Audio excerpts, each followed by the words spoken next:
pop off right now. We got to get started. We gotta go. Let's go. Let's go. Let's get the people in the chat.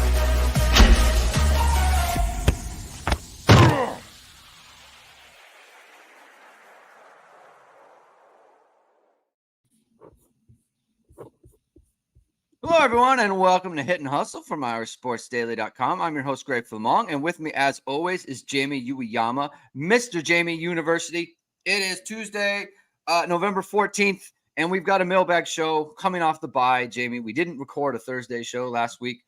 You were with your wonderful son doing school stuff, and I just said, you know what, man, I need a break. I need some time to reflect on how I feel about this football team. It was time well spent, I think, Jamie. I did a lot of thinking, and it's good because it led into the mailbag. We got a lot of good questions, and it's going to be a spirited discussion, I think, today about offensive coordinator and transfer portal quarterbacks and all sorts of other questions related to the Notre Dame football program and from Irish Sports Daily customers. So thank you, everyone, for tuning in. If this is your first time catching us, if you haven't caught us before, please hit the like button, hit subscribe, hit the notification bell so you know we're going live. Links to the podcast are in the description below. And we have come back bearing gifts, Jamie. We come back bearing gifts for the people and for the listeners of Hit and Hustle. Ga Wang has come through the ESQ clothing this holiday season. There is no better gift for your husband, your father, your brother, your son, your nephew, your friend. I was telling my friend about this just before we popped on. I said, you got to go over to ESQ Clothing. You've seen ESQ's bamboo dress shirt on all your favorite coaches and players. And it's the world's most comfortable dress shirt made of sustainable bamboo fibers. The bamboo shirt is naturally odor resistant, wrinkle resistant, even machine washable. 3 degrees cooler than cotton, Jamie. 3 degrees cooler, so you can sweat it out watching games for the remainder of the season. Get ahead of the holiday season and use ISD25 for 25% off your online purchases at esqclothing.com or visit God's Chicago showroom to get your perfect custom fit. 25% off, Jamie. We're saving those AC bills in the summer too. 3 degrees. Saving the AC bills. That's a big difference. 3 degrees. It's its own air conditioning system. So it's good stuff. Thank you, everyone, for being here. Jamie, how was your bye? How did you spend the time? Did you watch a bunch of football? How was it? I did watch a decent amount of football. Yeah, it was good. Just kind of relaxing. It feels weird. The structure of the schedule this year was garbage. Yeah, to have 2 buys that close together is bad, and that didn't. I don't think that helped. Certainly didn't help the program. I don't think it's good for like coverage of the team, like media wise either. It's kind of a bad thing to go from that game and to have that Clemson game linger in the minds of fans too. Like that just that doesn't help anything. Would have been much better to get back right back into it right after. So I don't know. I had a pretty good bye. Nothing too crazy, just a lot of family stuff. So it was good. A lot of family stuff. That's great. It's an absolute disgrace that what happened with the Michigan situation. It's absolutely embarrassing. Like the entire media structure needs to just break down.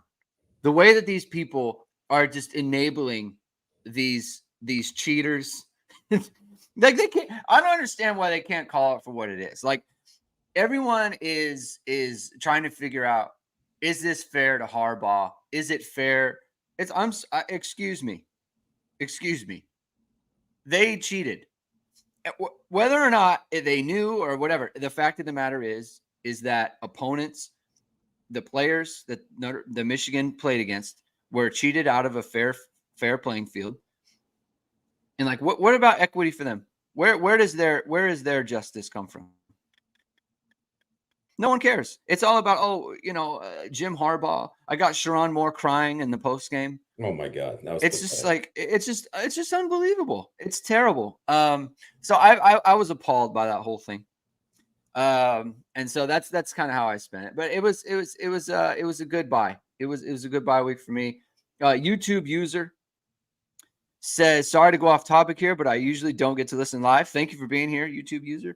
Greg, off-season pod idea. Can VSR do a mashup of your best segs from the season?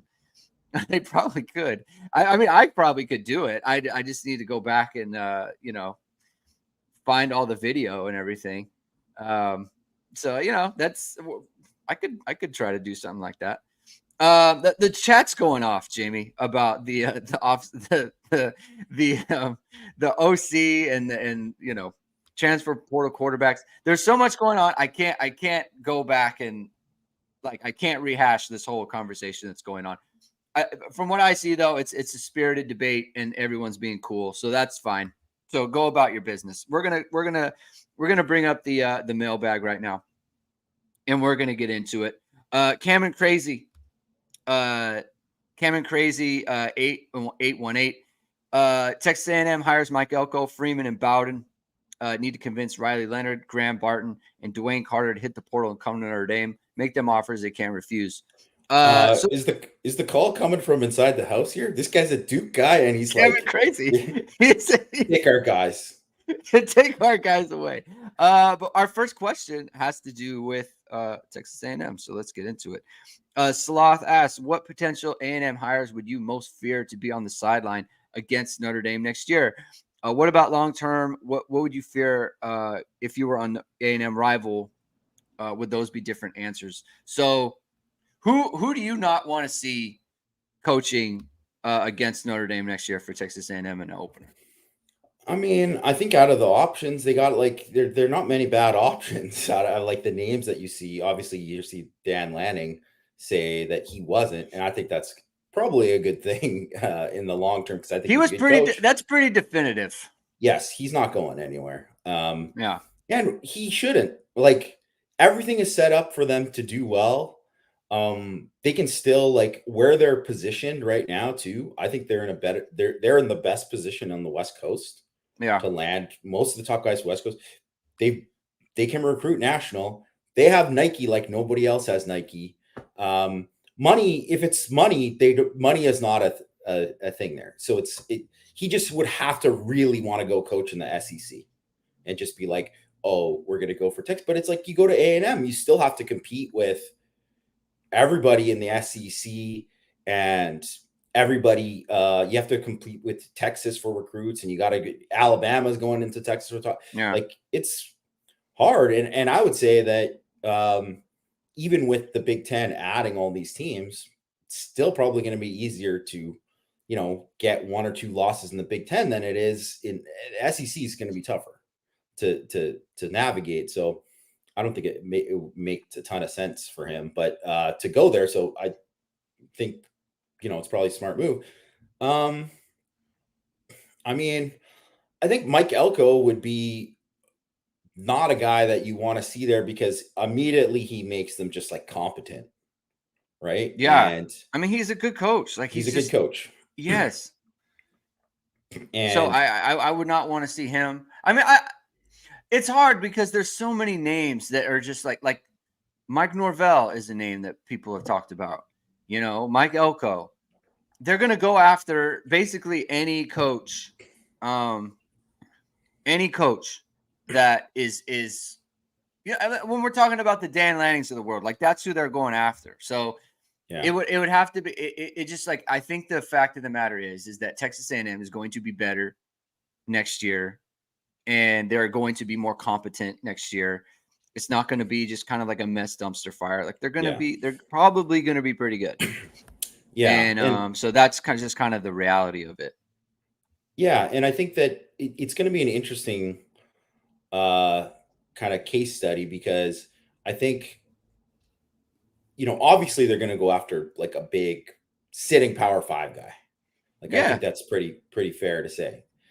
But if you look at it, if you're a good coach in the Big 12 or you're a good coach in the ACC, why would you not take the Texas A&M job?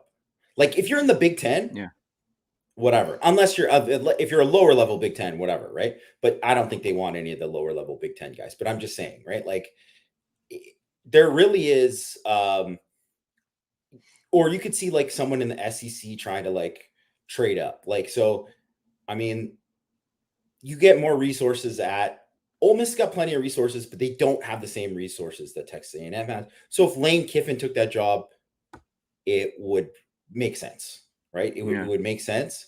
And I mean, Lane automatically, that offense is going to be rolling and they're going to be good and they're going to add a ton of guys in the portal and all that. But I think it'll be interesting because I could see it in certain perspectives. Like a lot of times when there's a new coach, someone can just go in and they're like, we got to get rid of these guys. Like these guys are, even some of these guys who were like former 5-star guys, it's like, this guy's poisonous, right? Like we got to get him out of here. And I don't know if it'll be like that because I'm sure they have a culture problem, right? They got to have a culture problem there. But there's a lot of guys who are studs there that you would want to keep. I don't know. It'll be interesting. But I've been definitely thinking about bringing back to what the one guy said about Cameron Crazy trying to poison his own program. Those like Riley Leonard is definitely coming back to school. Like it's been a miserable year for him because of the injury. Like, but Graham Barden and Dwayne Carter are not coming back to school. Like I would be shocked. So those guys they're like top 50 prospects right now. Yeah, I mean, maybe not Dwayne Carter's not a top 50 prospect, but he's like first of all, I'm not sure that he has another year. He might. I'm not 100% sure. But I would be surprised if he did. But I mean, certainly, and that's a guy. But then also too, it's like if that's the case, like you would only take Dwayne Carter if you knew Cross and Mills were gone. You know, like those like so that's kind of like the priority is like keeping Cross and Mills probably first. Yeah. So yeah, there's a lot there for us to consider, for Texas A&M to consider, for all those guys to consider. But A&M's going to have a good coach. Like there's just it's not one of these deals where it's like, they have to see if Kalen DeBoer will work out or something. Like it's going to be a real good coach. Sloth also asked, with regards to Marcus Freeman's comment about a fourth quarterback on roster and leave it open and ended about whether that is a high school recruit or a transfer, do you see any plausible scenario where it is not a transfer? Or does Ron Paulus have another son who was a high school senior who was coming in as the second quarterback in the class no matter what? Little joke about Ron Paulus the third just kind of showing up and being like, yeah, he's on scholarship. I can't. There's no way it's a high school player. No way. No. They wouldn't do that to. Why would you do that to CJ Carr? They would never that's do just it to asking CJ Carr not to be in the class. Yeah, you would never. They would never do that. And then plus, you got Deuce Knight. You don't want to rock the boat there either. Exactly. Right? So they would never do that. So it won't be that. It'll be a transfer guy, and I do think it's a good idea to bring in someone from that perspective. I probably didn't think about it enough that bringing in somebody, because all of a sudden you get like one injury away from disaster next year with three quarterbacks, right? That's just kind of the situation. So getting a fourth guy and a guy who could play, I think that is important. I think it all just depends too, though. Like I think before we said like, it depends on who's there, right? And now, first of all, they're not going to, I don't think it's going to work out the same way. Like last year wasn't a good quarterback year in the portal. Like Hartman was the top guy by far. Yeah. And even if you think it's for people who've obviously been disappointed somewhat with Hartman this year overall, he's probably like still been the second or third best guy from the portal in terms of how he's performed this year. Like it's Shedeur Sanders, then probably him. Like there really isn't another guy that has been great. Shedeur Sanders is he's separate to me though. Yeah, and he's totally separate. Exactly. I think he's different. I think it's him and like DJU. Yeah, DJU, right? You would say. Right? I think it's those two guys. The rest of them have not been good. I mean, Graham Mertz, they haven't. Whatever. He hasn't been very good. Spencer Sanders didn't work out at all. what's his name? The NC State kid. Armstrong. He has not worked out. Yeah. Armstrong has not worked out. Devin Leary did not work out. Yeah. It's just been, it wasn't good. But the year before, you get Caleb Williams, you get Quinn Ewers, you get a whole bunch of guys. Like it's Penix. Like there's Hudson a lot Card, of guys. by the way, didn't work out. Hudson Card didn't work out. Yeah, Notre but then Dame was Jaden Daniels was the year before too. Like there's all of these. It just depends. It depends who's available. But like, I mean, Arch Manning might be available because if Quinn Ewers, I think, is going to come back. So yeah, I don't know, right? Like, Jay Smith mentions Jack Plummer. I mean, Jack Plummer, considering he's probably top 5, and he's not good, guys. He's not good. They did not win the game at all because of Jack Plummer. He just was like, didn't make his normal, 4 big mistakes per game, right? Like, they won the game because of Jawar Jordan and their defense. Like, I think if you got a Jack Plummer type, I don't think that is a disaster for this year just to get somebody there. And then you hope that obviously Angeli or Minchie or whatever, like, wins the job. But you might have to take somebody just like that just to get somebody in. Couldn't Angeli be Jack Plummer? Yeah. I think Angeli's got more talent than Jack Plummer. Just my opinion. Right. Jack Plummer, he threw for 145 yards in a win against Notre Dame. He threw for 117 in a win against Duke. He threw for 141 in a win against Virginia Tech. Like, sure, he's like the 50th rated guy in QBR in ESPN. Yeah, like he's running the operation the way that they need him to run the operation. Yes. So he's a good stopgap guy for them. Yeah. Yeah. Good job by him. All right. Moby, this is when we get to the meat of it. Imagine you're Marcus Freeman and you retain Parker. How do you justify that decision? In-season growth, injuries, poor play, continuity, growing pains, blind faith, asking because there appears to be a good chance Parker is not fired. Of course there's a chance, right? Like there's a chance. So how do you justify it, Jamie? Can you make a case for it? I can make a case for it. I think a lot of the stuff that he brought up, right? Like just in terms of like the injuries and some of that. And then you could look at like the guard situation. Like, that's not Jared Parker's fault. I don't even think it's Joe Rudolph's fault. You know what I mean? Like or even Zeke Correll just kind of being Zeke Correll's level. That's not, obviously that's a guy that's just there. Like that's not, right. That's got nothing to do with Jared Parker. And there are reasons you can point to and say like, hey, this guy, he would deserve another chance. And I think in another circumstance, I think if this was year 1 of Freeman, I think he would be a very, very good chance that he's 100, like I would say like 90% chance that he's retained. Yeah.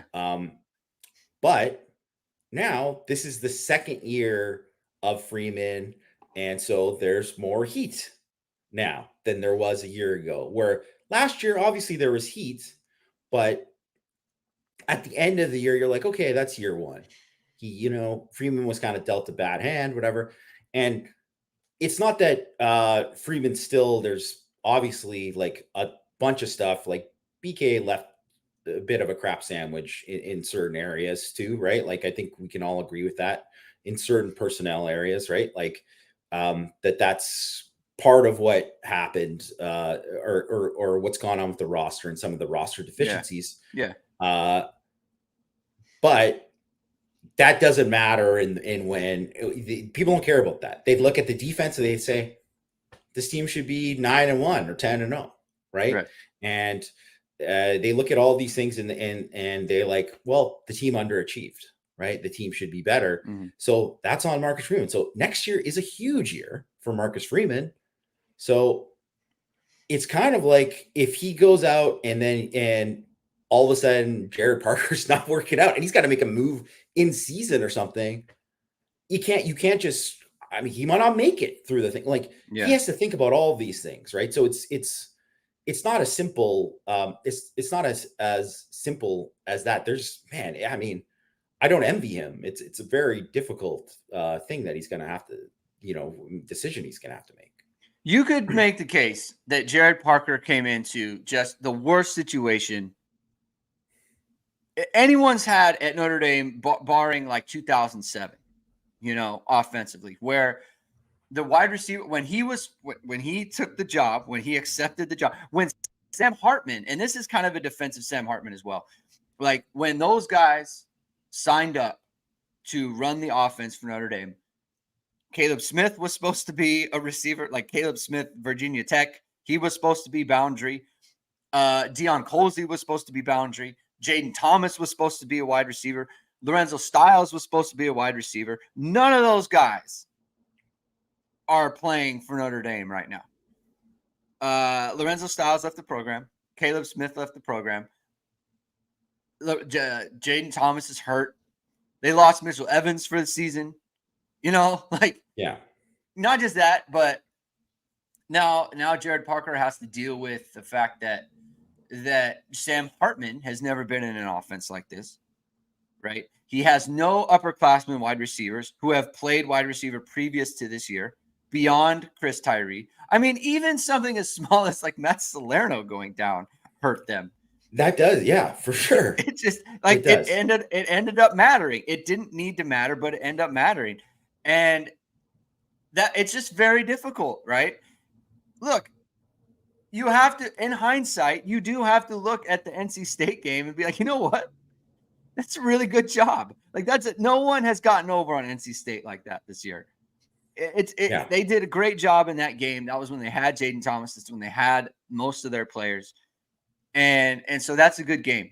Okay. So I do think you have to look at that. And I do think that it's unfortunate for him that it is the situation that it is going into year 3 with Marcus Freeman. And look, someone made the point in the chat. And so whoever it was, thank you for that. If you remind me, I don't want to go back and find it, but someone made the point in the chat, like Jared Parker is kind of in the shoes that Marcus Freeman was in last year. Like he wasn't meant to be the offensive coordinator for Notre Dame in 2023. He was brought in to coach tight ends. They tried to hire 2 other people and they didn't. Okay. And then he stepped up and he was there, right? That wasn't the plan. Notre Dame did not hire Jared Parker last year. It's like, you know what? We're going to groom him to be the OC. That was not the case, and he came in. And I honestly, if you just look objectively without any sort of expectations, without anything else, you could say, you know what? He's done a really good job for Notre Dame this year. And it like relatively speaking, but like you say, it's not just relative. Like there are different kinds of, there are different things that you have to factor in to, whether he keeps the job or not. And it's unfortunate for him and this is why the hire was such a risk, because when he has a season like this, where there's some good, some bad, you can't go into next year. Well, I don't want to say you can't, but it's very difficult to go into next year hoping that all the factors that we just listed are things that can be corrected, and you're going to have the good part of Jared Parker. And what you see, you can't do that, because you can be into 2 games next year and be like, you know what, he couldn't figure it out. You could be in a 1 game. You could be at the Texas A&M game, and exactly. It could be like a disaster. And you could lose 34-10. And it's then just like, you know what? And then it can look horrible, right? So it's just, man, and obviously, if it's a new guy, even if the game they struggle right away, that guy will get the benefit of the doubt because he's got, more, because he's got more cachet because it's the first game, right? It's like Chip Kelly had like a bad first game as a head coach. It's like, well, it was his first game, and then they turned it around and they did great after, right? Like, there's just it's a very complicated thing, and obviously people have brought up the Swarbrick thing too. that makes it extra complicated because of all that too. Man, it's just like a bad situation all around. It just it was a bad situation to start. You go back to taking Andy Ludwig to the hockey game and all that kind of stuff. And then everything that has gone on. And it just looked like it was, I think people were hoping that it was going to work out really well. And like you said, after that NC State game, I thought, wow, man, I thought Jared Parker. I thought they had something there. I really did. Even after Ohio State. I think he did a much better job than people give it credit for in that Ohio State game. And obviously the injuries took a big toll after that. Yeah. But I mean, you got to find a way, and that's the thing. And they haven't. And I don't know. I mean, we've talked about it to death for a long time, but it's just, I know people want us to keep talking about it, but it's just, it's really a complicated situation. And it's not just black and white. Like, this guy sucks, get rid of him. Yeah. There's all of these other factors that go into it. And there's also the thing is, like, if you're going to fire him, okay, who's that guy? You have the next guy. It's got to be you have him.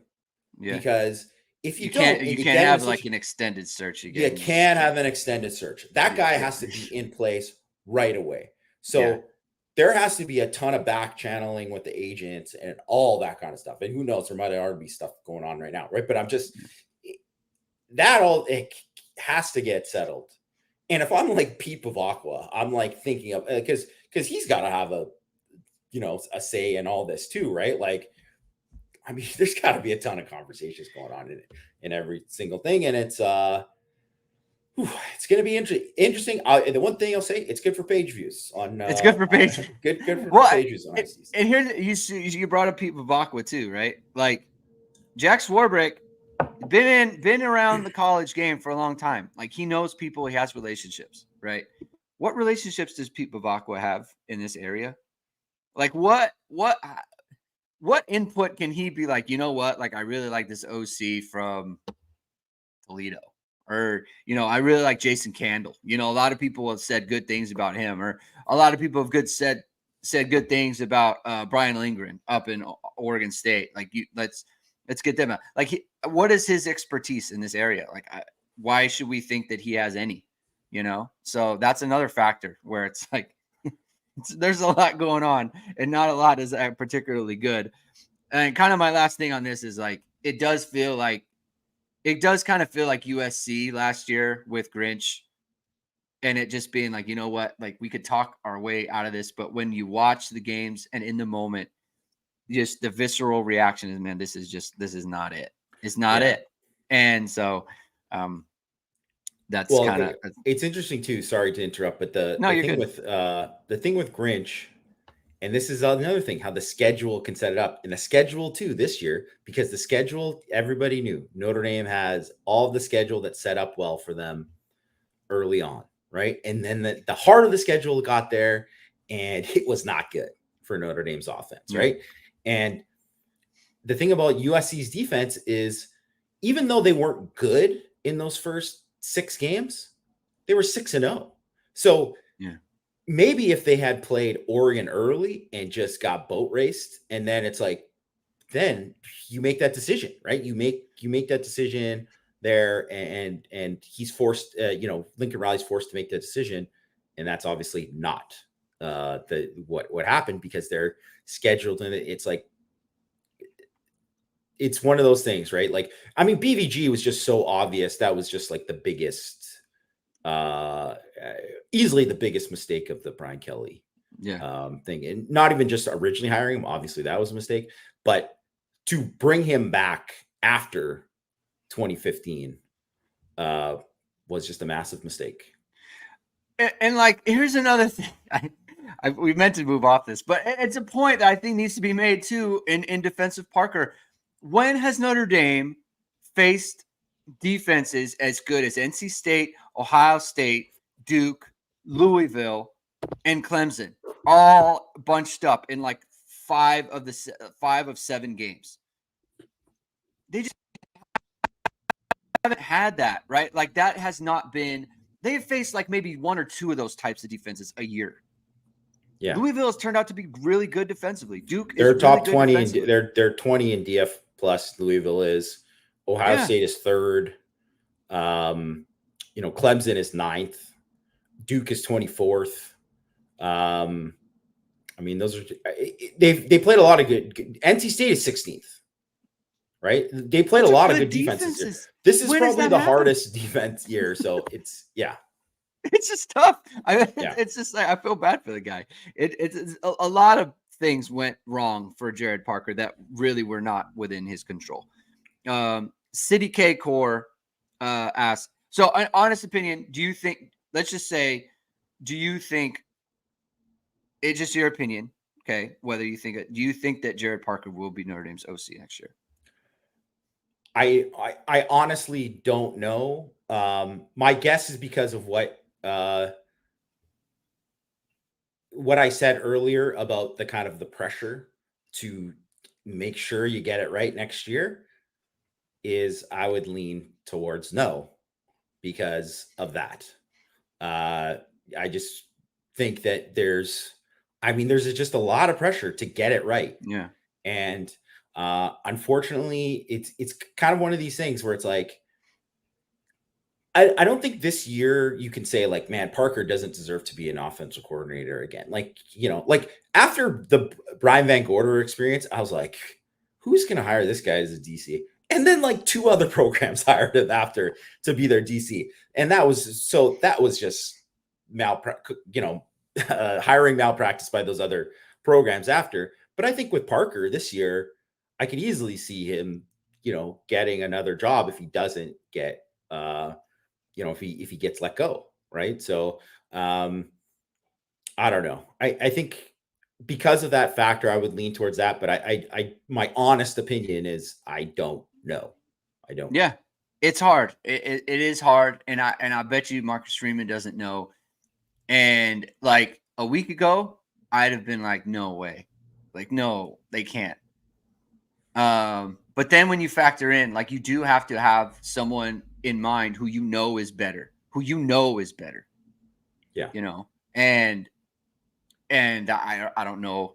I mean, look, if you told me like Brian Lindgren's in play, then yeah, you should go get him.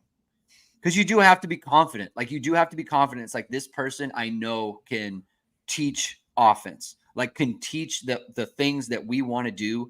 This guy can teach it, and that is that's just what you need, right? And so I do think that is kind of like the I think that will tip the scales at the end of the day, but I can't say that I know for sure. So that's where that is.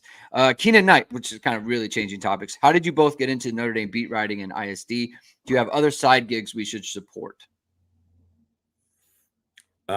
Just support this gig because this is my gig. So, support us, support Hit and Hustle, tell your friends, give us you know what?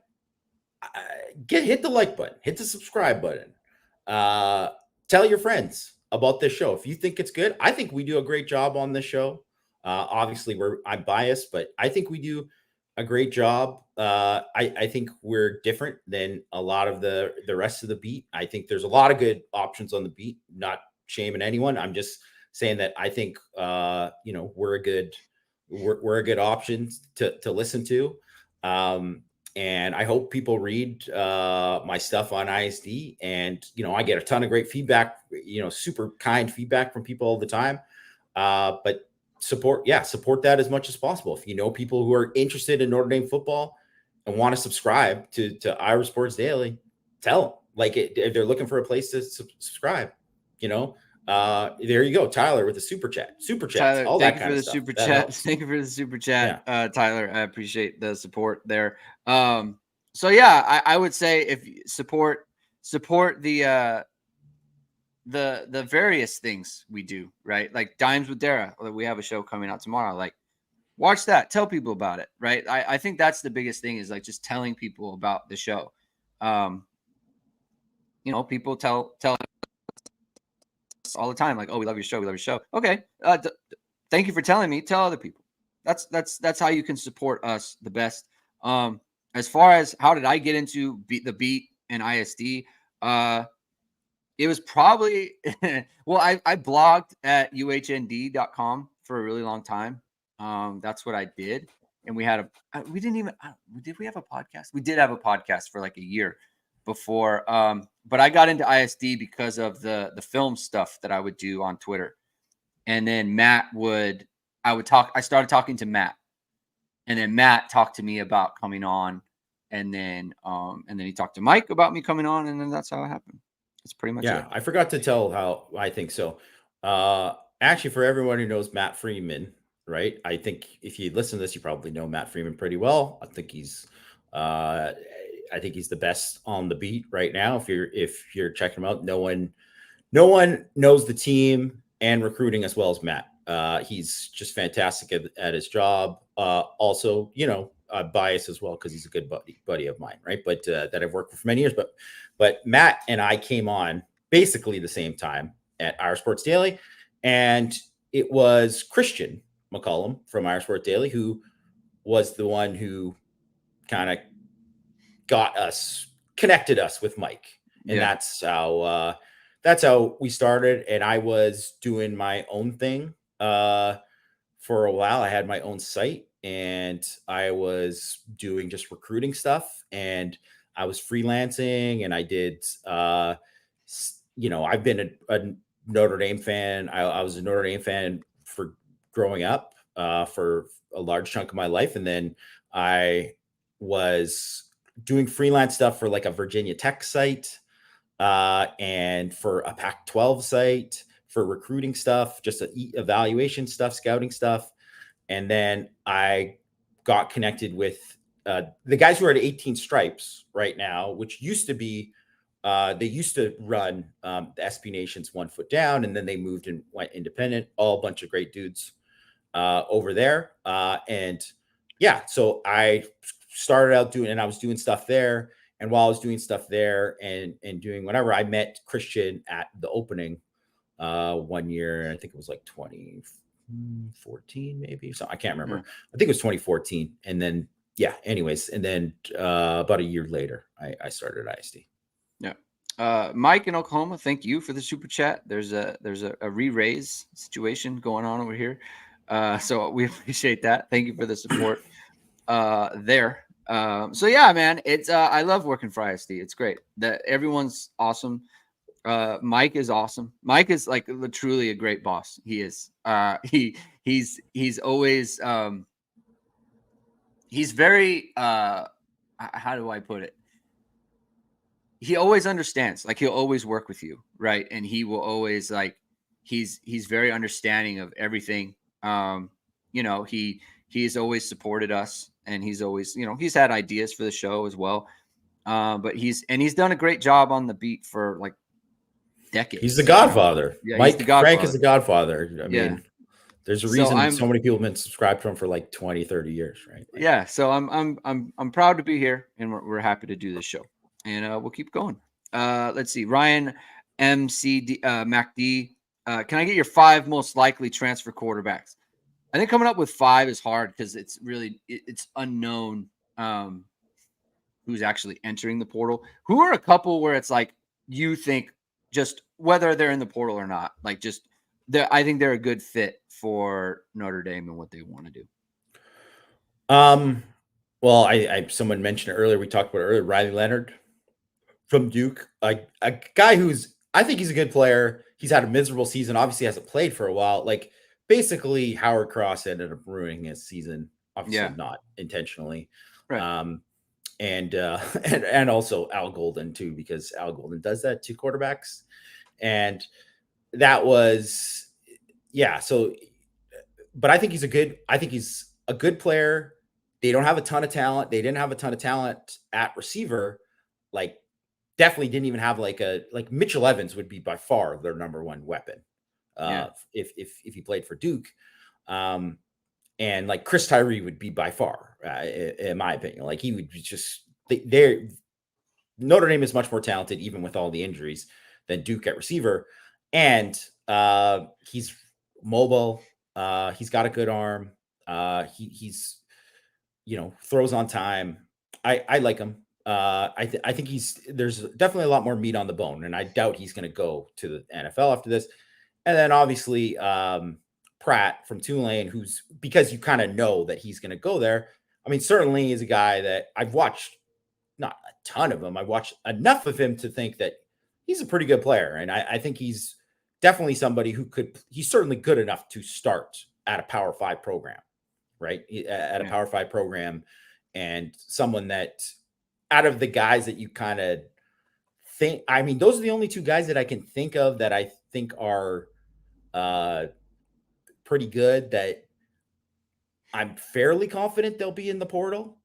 But outside of that, I don't really know anybody else like that. Like we, kind of mentioned briefly that, like, Quinn Ewers is back. So that means, I don't know if Malik Murphy or Arch Manning is going to be in there. I'm not a big Malik Murphy guy, so it wouldn't be for me. But certainly if Arch Manning is there, I think that's a guy you just take a shot on and see what happens. My guess is he's probably got previous relationships with someone that he wants to go somewhere else. But I don't know. I don't really. I've looked at some of the quarterbacks that would be potentially available, and it's not a great list, guys. That's why Cam Rising, right? It's like people like Cam Rising. It's like, is he even going to get an extra year? I think he's. Certainly he'd be a guy you could add, but there's a lot of questions there. And wouldn't he just want to go back to Utah? He's definitely better than the guy that they've got, the pig farmer dude that they got going right now. So I don't know. I think there's a lot of questions up in the air there. Yeah, that's why I'm always on Leonard Riley, because he fits stylistically what Notre Dame is. And same thing with Cam Rising. Like people talk about Jalen Daniels, and people talk about, you're talking about Malik Murphy. Like that, they're playing in completely different offenses right now than what Notre Dame wants to do. And we saw Hartman. We've seen struggle Hartman with it. So but then it's an open question. Like, who is it? If I'm projecting that onto a Jared Parker offense. I don't know that that's going to be the offense. I don't know who they're going to bring in. Like, we got a super chat from Pops, who says Sean Lewis from Colorado, the next OC. Like, I don't see Sean Lewis being a fit for what Marcus Freeman wants to do. Marcus Freeman wants to be pro style. He does. He wants to be like Georgia. He wants to be like Michigan. Like, that's what he wants. Is Sean Lewis going to bring you that? Like, I don't know that he would. And the other thing is that it's kind of like, someone brought it up on Power Hour too, right? It's like, you can't square peg round hole it if a guy isn't going to adapt to what Notre Dame has on the roster. Yeah. Because Notre Dame can't be quick fix and get a bunch of receivers. Like, they might get a couple in the portal, but they're not going to all of a sudden add like a ton, right? Like, and even then, even if teams that try to do it, like Wisconsin tried to be like, okay, well, now Phil Longo, we're going air raid. Well, it's been rough. It's been rough. So it's one of those things where, they can't afford to have a transition year. So it's like, if you don't have a guy who's going to adapt right away, it's the wrong choice.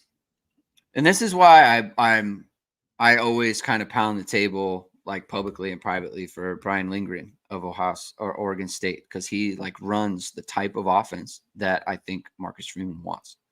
Yeah. And so that's where a run heavy team. Yeah. Carmel Murphy. Yes, I used to write for UHND. I wrote like 2015 to 2021. Yeah, to 2021. So if you search Greg, my name, and then UHND, you'll find my author history. And I've wrote over like 100 articles or something like that. Did a lot there. All right, next question. Silverback. What is the one change Colin Spark can make with the offense that would make everything easier? execute. So not that there is just one silver bullet, but what would you do? Like, do this one thing more, and it'll help you. Like, help the offense going forward. I'd say it's the RPOs that just like taking the free access stuff. Like they kind of did it against Pitt, like at least somewhat. And part of that was game plan specific, but I don't think they take enough of those. They don't take enough of that easy stuff. And it's not sexy, right? It's not sexy to do that, but it is. That's how you don't get stuck in 3rd and 10. So I think they need to do more of that. Yeah, I think that like a good example of that too is someone asked me about a play in the Clemson game. It was it was second. This is when they were backed up. It was in the 4th quarter. They were backed up. And it was the play before they ran the bubble to Chris Tyree that got stopped for like 3 yards or whatever it is. And it's like, someone asked me, do you like the call? And I said, well, no, not against when Clemson mugged up the slot. I didn't like it then, because then means you got to get the ball out more on the play before. And this is when we talk about like being able to get into a play. The play before, Notre Dame's in trips to the top of the screen to the field, and Clemson's clearly playing man, and they have 3 defenders 10 yards off the ball. And so what does Notre Dame do? They run a bunch of curl routes at 10 yards. It's like, well, that's what they want, right? Like they're perfectly set up to cover that. So that's when you check into screen. When you have a bunch of defenders who are playing off, check into that, or check into just a bunch of stops. Right? Check into the screen is just that is something too. That's something everyone has that. Everyone has that. Everyone at least should have that. Yeah, they should. And so just check into it. And like you said, that's free access. Like they're giving it to you. Just take it and go. So that's kind of where it has to be for them. I think the free access is correct. I would say, I was thinking the other day, Jamie, is the opening game against Navy. They went under center and they took that shot to Tobias and they threw it short and it could have been interference, but it wasn't. I don't think they've run that play again this year. I don't remember them ever running it again. Maybe they have. It was something that I don't remember, but it's just I just don't remember it. It's like more of that would be great, right? Just like more of that stuff, Rajon says I had similar complaints with Reese. Yeah, I did with Reese. But Reese kind of made up for it in other ways, where Parker kind of doesn't, right? Like Reese didn't take free access, but he did he was really good at play action. He was really good at motion. He was really good at switching formations, out leveraging the defense. Like, so he was good at other kind of things. That was the thing that I wasn't happy with Reese about, but he had other things that he had in his bag that made it a lot easier for the offense. Think about that Logan Diggs touchdown in the bowl game. Yeah. That game, that is a perfect example of what you kind of get from Tommy Reese. Is he can get you in those situations where it's like, I mean, obviously not all of those are going to go for 75 yards or whatever, but like that was going to be a big play. And that was a schemed big play, right? Like, and that was a play that they ran with Pine and with Buckner. So it wasn't just the running element. Like that was a staple in their offense and they're really good at it. Irish Bronx asks, is there a sense on whether or not there will be a new strength and conditioning coach brought on after the season? This to me is like 100% yes. You have to do that. You can't. I would be shocked if there wasn't. Right. Like Hale is, I'm sure, fine. Right. Like I'm sure he's standard, but like Bayless was a huge part of the resurgence of Notre Dame. culture and everything. Like you have to try to recreate that. You can't just be, can't just be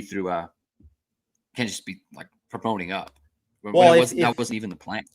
Well, the thing is, if it was one of these things where it was just so obvious or whatever, people were like, yeah, like it makes sense, right? Because sometimes it happens that way, but I don't think it's been that. I think someone asked we'll wait. Well, there's another question later, something like that. Yeah. But Blue Claw asks, Ivan Taylor commit watch, or does he wait until winter or spring? I asked about this. It seems like he's pretty adamant he wants to wait till February. He wants to take more visits after, like in December, in January, and then get to that, and go to February. But it seems like Notre Dame leads for him. What do you think of Ivan Taylor? I like him. I like him a lot. Obviously, he's the son of Ike Taylor. For people that don't know, the former Steelers cornerback, who's a really good press corner for them. Ivan could play corner, but he's probably a safety. Tough kid, really competitive. Saw him at Irish Invasion this year. He was there. Another guy. So, I mean, Notre Dame really likes getting those in-person evals, and they really liked him in person. Thought he competed really, really hard. Really, really hard. Loved how he competed. Obviously has the kind of physical traits that you'd look for there. I think he's a good player. Like he's one of those guys too that you kind of like, and it's not just obviously because his dad was an NFL guy. I think he's a high floor kid, very high floor. Yeah.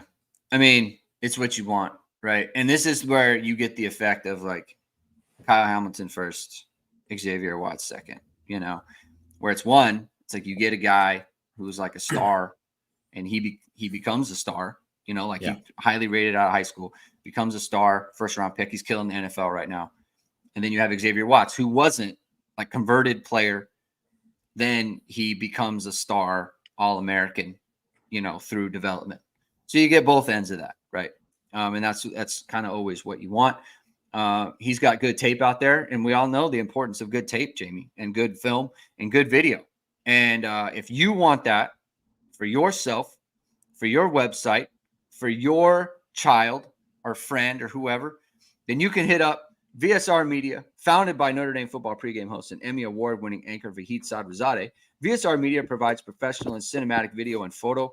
Whether you're looking for a collegiate or pro-level highlight reel, have a personal story to tell, or are aiming to diversify and grow your business, VSR Media specializes in short and long-form video storytelling, social media management, and website design. VSR Media also captures professional headshots, senior, and sports photos. Contact them at vsrmediacompany.com. Mention Irish Sports Daily to receive 20% off your first project. Visit them online or give them a call at 574-800-9106. All right, next question from Funk Beavis. Penix and Jaden Daniels are showing that some guys need more than 1 year to show what they can do. Should college football consider making COVID year permanent, or is 5 to play 4 plenty? I think 5 to play 4 is plenty. I don't think it's a bad thing if they did it, but I think it changes the one thing that people don't take into account is how this is impacted, like how many scholarships like are given out to high school kids. So less kids from high school get scholarships because of all these 6-year guys, which is probably better for college football and better for like right now in terms of guys getting, because obviously there's a 6-year guy is going to be better than a 3-star freshman guy, like 99.9% of the time. Right. But it just, I don't think it's good overall for kind of what it's done. And then obviously like portal wise, there's so much like changing the teams, which is, it's good, can be good and bad. I don't know, like take advantage of what they have had right now, but I don't think overall it's the best for it to be that way. And I mean, look at it in some other ways. Some guys like, should Brendan Armstrong, maybe that guy didn't need another year. Like there's just, you can point to the other direction too. Yeah. I mean, with the 4 years or the 4 games too, like you kind of do get 5 to play 5 at this point, it's 4 games plus the bowl. So it's really 5. Like you do get 5 games essentially as a, and still take your red shirt. So that works out for players. I think you made good points there. I do want to get to this comment from John Klimek about a transfer quarterback. Got to be a role player quarterback, not a starter, someone that can help lead behind the scenes. Those guys are hard to find, man. Like it's hard to find someone who is kind of okay not playing. Who's like gonna the plan. Do that? Well, you can get it. Like there was a kid who went to USC a couple years ago. He ended up tearing his ACL in the spring game, but it was like, it was like clearly like you're not going to be the starter, but at the same time, like he did make the move. So there might be a guy who is just like, you know what, I want to be at a major program, like a fifth-year guy who is like, it's kind of like someone's like, man, I've done my 4 years.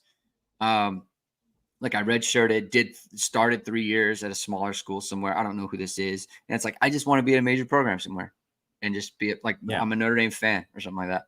You could find that. I mean, that would be good. Like just regardless, that would be a good thing. I mean, I could happen. I mean, there's also the thing, like there was Gardner Minshew was supposed to be that. He was supposed to go to Alabama and be a backup.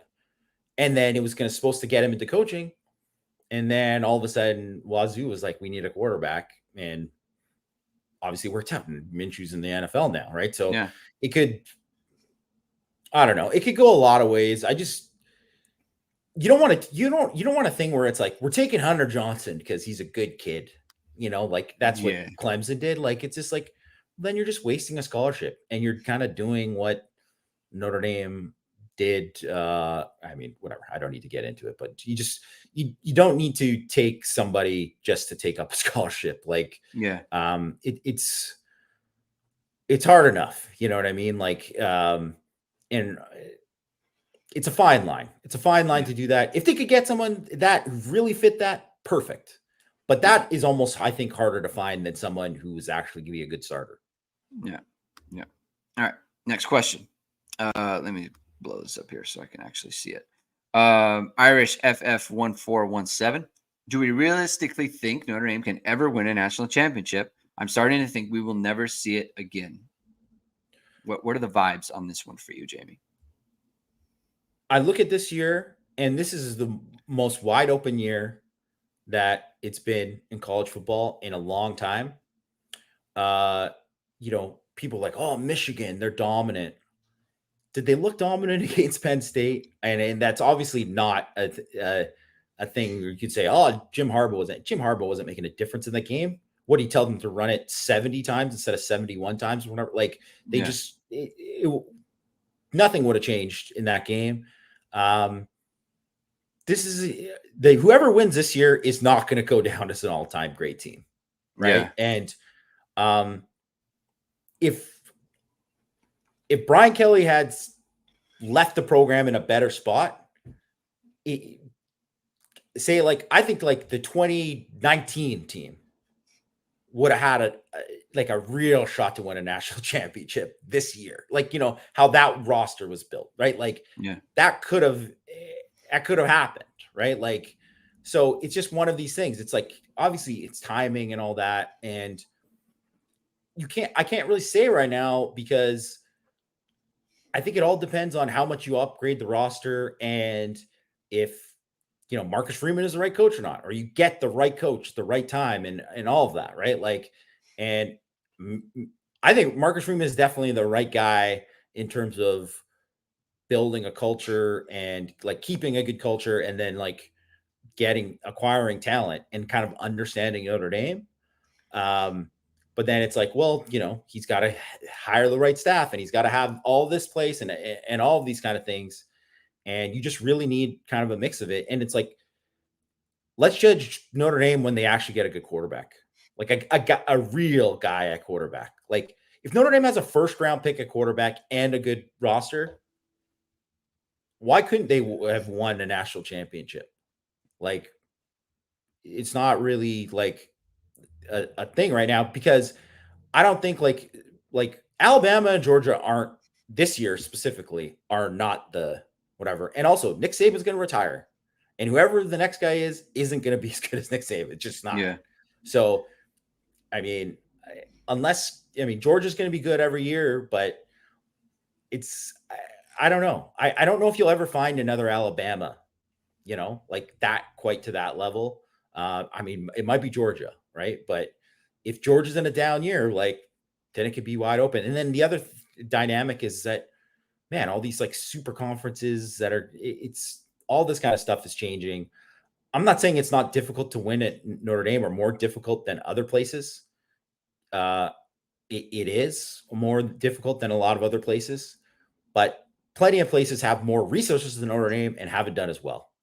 Like Texas A&M, for example, right? So I do think that you do need to catch lightning in a bottle with some of this stuff. Like you need one good class that really just like, okay, like you need, like, let's say Cam you need Williams. you need like a couple great classes, really. That no, but like, in a row. What I mean is like you get, let's say Cam Williams and let's just say Micah Gilbert for the sake of it. Like, let's say they're just studs, like just legit like studs, and you get like two guys in the portal who are like good seniors, like good senior wide receivers, and then Rico Flores and Jaden Greathouse develop, and then the line kind of works out, and then you get a nice portal quarterback. Like it can, like just one thing, like there's no reason to think that like that can't happen.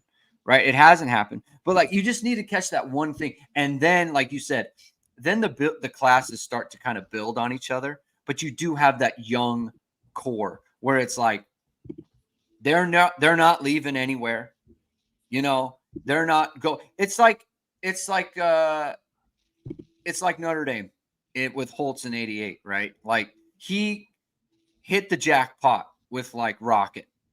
Like it just, that is such a huge thing. He's a smaller guy, didn't have to be like that. He really didn't. And then he had that good senior defense in '88, and it all just kind of worked out. And then they put a bunch of classes together and they became a dominant team. They ended up winning national title again for like various reasons, like '89, you could have said, '93, you could have said, '92. But like it was the one just kind of lightning in the bottle group that made it happen. And that's kind of what Notre Dame needs, and that's something that they haven't gotten for whatever reason. And it's like, look, like you just said, like a lot of teams have been chasing this for a long time, and they haven't been able to do it. I mean, shoot, look at dumb Michigan, right? Like they have one half championship in '97, and that was a time when they did. Who did they win? Who did they beat? What, 15th ranked Washington State in the Rose Bowl by like whatever, like barely, not a like big dominant win, and that's how they got a half championship. Like they didn't have to play the other team. Like that's kind of, and since then, like nothing, like that's kind of what just has to happen for Notre Dame. It's harder now because of the 12-team playoff. It's easier to get in the playoff, but it's harder to actually go through. Go ahead. There's also a lot of luck that just goes into it, right? Yeah. So like, obviously 2016 was a disaster year for Notre Dame, but there was a lot of games that year that they could have won that they didn't. And maybe if they go 6-6, or just, say they go 7-5, 8-4, whatever, right? Which is definitely could have happened. It definitely could have happened. They still would have had a ton of problems, and they still probably would have had to do, but let's just say they were like, okay, we obviously know we got to change the defense. And they hire Mike Elko and Clark Lee. So they still do that part. But they keep Mike Denbrock instead of thing. Mike Denbrock, by the way, LSU's got the #1 offense in the country. 2015, the top when he called plays, 2015, highest ranked in OF plus 7th, best offense at Notre Dame and it's had. So Mike Dambrot can coach. LSU was 10th last year too, right? So, and obviously he did a good job. They didn't have a ton of talent on Cincinnati's offense either, and he did a good job. They were like top 25 offenses. So that could have happened, and then let's just say they keep, instead of losing Paulson, Adebo, and then Elijah Hicks and Thomas Graham, they just keep 2 of them. All those guys got drafted in the NFL. First of all, do they win in 2018 if they got those guys and they keep some of the other guys like Pete Warner, who they lost to Ohio State? Like, that guy's an NFL player. Like, if they keep those guys in the class, what does it change? Do they land somebody else in the process? Whatever. Like, there's all these other little things that can happen. It's like a trickle effect, right? So, if Kevin Stephenson doesn't steal some sweatpants, he's obviously got a lot more stuff than sweatpants, but yes. No, but that's what ultimately got him. If he's not a knucklehead, and then just whatever, right? There's been plenty of guys who've been idiots, who've done stupid stuff. And then they're like, man, I gotta figure stuff out with my life. And then they do. And then the guy ends up being great, so there's a lot of little like what ifs, that can happen there. And sometimes you just need it all to kind of click. Just like if, all of these guys stayed healthy this year, well, that does change what it is. It doesn't mean that maybe they wouldn't need to make a change on offense or whatever, but it would have been better for Notre Dame if it did, right? Yeah. Rockney 75. Are there any indications that a new OC may be explored? Is it too early to tell, or is it more of a wish from a fan? I think we've talked about this extensively on the show, but thank you for the question, Rockney 75. Check out what we talked about earlier, and that'll answer your question. Drew Brennan 77. What would Notre Dame's record be if a healthy Jaden Thomas in all 10 games this year?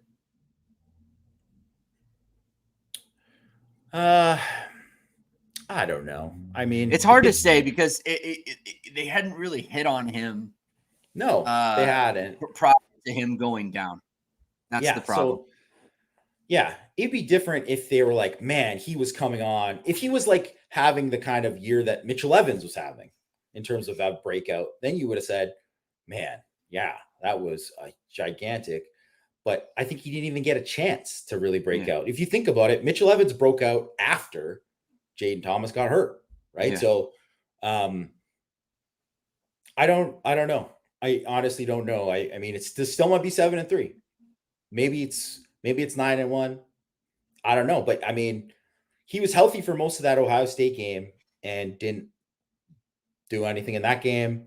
I think he had 3 or 4 targets in the NC State game and didn't make a play in that game. So I'm not saying he's not valuable. He was a valuable piece of the offense, but I can't say that he's definitely worth this many wins. Yeah. All I can say is that the offense got markedly worse when he left the lineup. And yes, a lot of that had to do with opponent, so that's part of it. But it's just like, it is what it is. I'm pretty stuff. Yeah. I'm pretty confident in that. Like however the games would have gone offensively, it would have been more cohesive. It would have been a better unit. Joe Bro says Notre Dame O-line named semifinalists for the Joe Moore Award. That's something. I mean, not expected. Was old, wasn't that? No. It just came out. Okay. It was today. Okay. Well, I wouldn't expect them to be a finalist. I would not either. I wouldn't expect them to be a semifinalist, but good for them. That's a good job. Good job by the O-line there. Let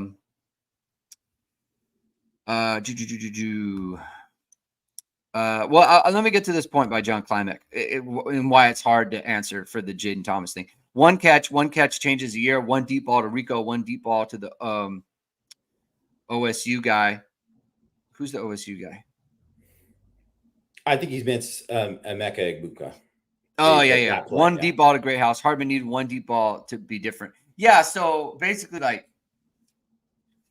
that's where you don't know if there's one play that Jaden Thomas makes that doesn't get made in like the slot fade to Tyree. Like maybe they run that to Jaden Thomas or something and he catches it and they go in for a touchdown and end up taking the lead and that whole trajectory of the game changes, right?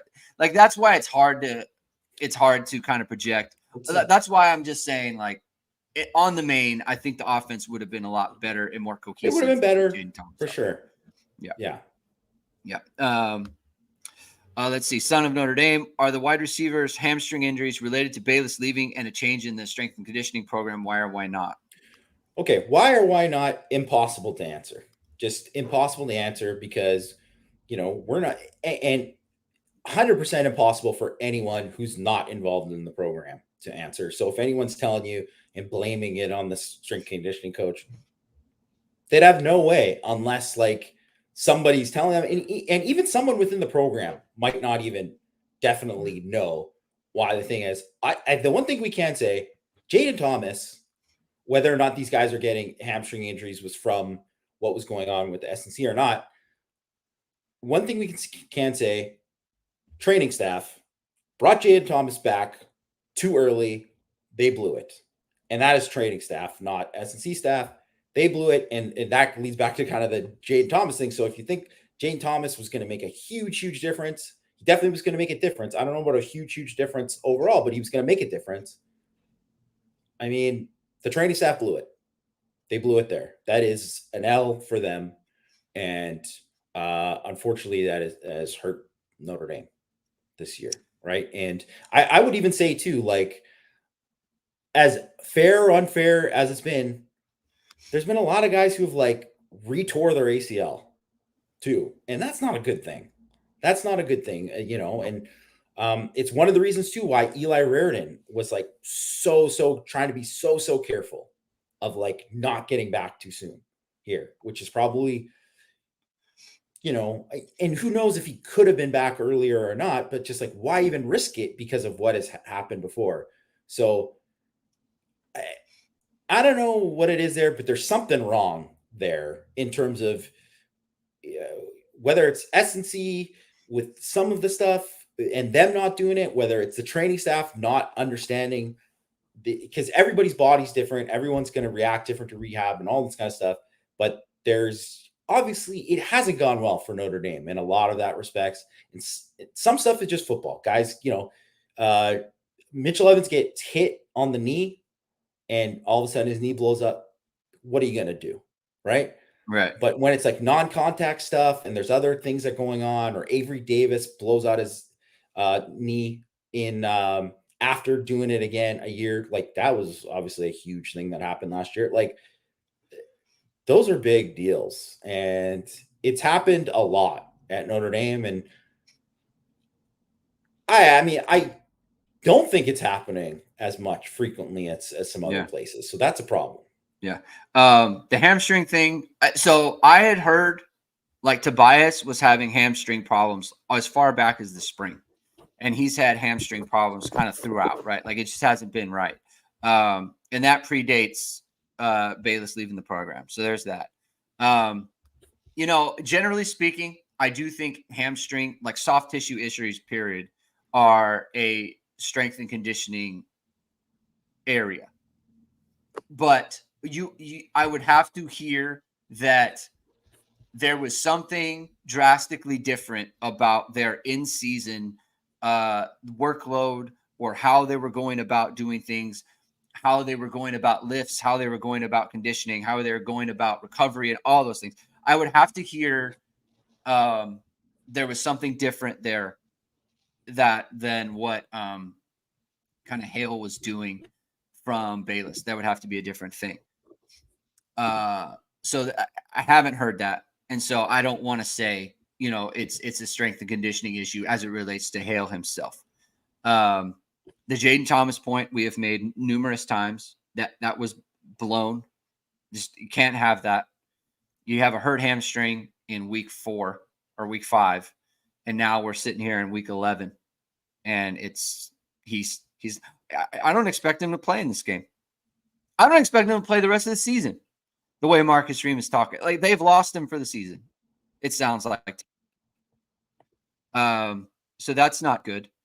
And as far as like coming back from injuries and the ACL stuff, there has been a reoccurrence of ACLs at Notre Dame in recent history. And I would also point out that like when you have a player like Kyle Hamilton who hurt his knee, and there was a lot of talk about, Brian Kelly's talking about being cleared, or there were rumors that he's been cleared and he didn't want to come play. Like the recent history of players coming back and having to reoccur, that I would not be shocked if that played into that decision for him, and having to think about his future, and he wanted to go to the NFL and he's gone on to the NFL. I think that played into it as well. Like players notice, right? And they need to protect themselves. And so it's just something to keep in mind when talking about player injuries and coming back. Same thing for Eli Raridan as well. So next question, Drew Brennan. The Payne 3rd and 10 run against Clemson seems to be a microcosm of the season. Wrong personnel, wrong play call, wrong decision to then try the field goal afterwards. So basically, it's kind of a long question, just kind of sum it up from Drew. What happens? How do the coaches adjudicate this amongst themselves? Because I think something like that I'll bet you that didn't even wait till film. Like that would have been hashed out probably, after the field goal was kicked, right? Like, and like, because there's a question here, like, does Parker ask Freeman why he then kicked the field goal after getting 6 yards and being a manageable 4 yards on 4th down?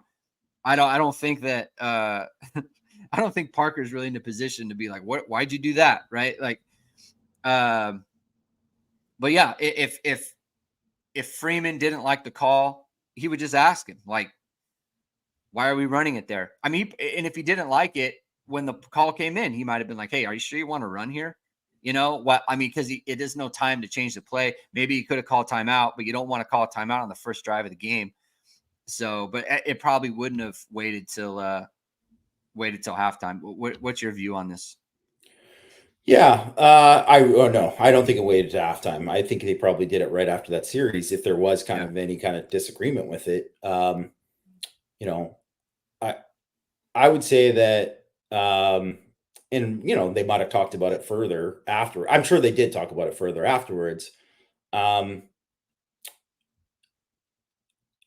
don't even have a problem with them calling a run necessarily there, right? Like I think it's the personnel, right? Like even though I know it wasn't like a super favorable run situation like it was like in some of these other things, like you saw, like here's an example that people watch the Detroit Lions game.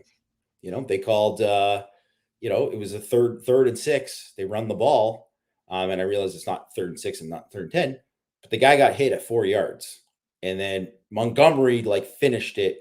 And and I saw like a bunch of people being like, man, Dan Campbell, like just loved this guy, whatever. I'm like, if Montgomery's not running like a maniac there and getting 2 yards after contact, then people are going to be like, why the heck did they run it there? Right. Yeah. So it can go either way. So I think the biggest thing is Jabron Payne being in rather than Estime or Price or Love or whoever, right? Like, well, not whoever, those three, right? Like, yeah, that's the big thing. And then that's also involved with Dalen McCullough as well, right? And that's the kind of conversation. I mean, it can happen a whole lot of other ways. I mean, obviously, Brian Kelly is the kind of guy who would like go up in the face of somebody and get into it. And that's kind of his style of coaching, and that's what he would do, right? But that definitely doesn't seem like Marcus Freeman is like getting into confrontations like that on the sidelines, like Kelly was ever. We never seen it from him. I don't know. There has to be, if there was poor communication there, that's the thing you got to get worked out right away after. Yeah. I mean, look, we saw Michigan do that, but running on 3rd and long, right? They did it consistently against Penn State. They ran 30 something straight runs. Like they're running on 3rd and long all the time. Yeah. I do think like they're just, to me, you can't run on 3rd and 6 or 3rd and 10, get 6 and then kick field goal. You can't, right? Like, you just can't do that. So however it happened or whatever it was, it can't be like, oh, either we get 10 or we're kicking, or we get 8. It just like it needed to be different. I agree. They should have had a different personnel in there. But it is what it is. But to answer the question, like, it does get hashed out right away.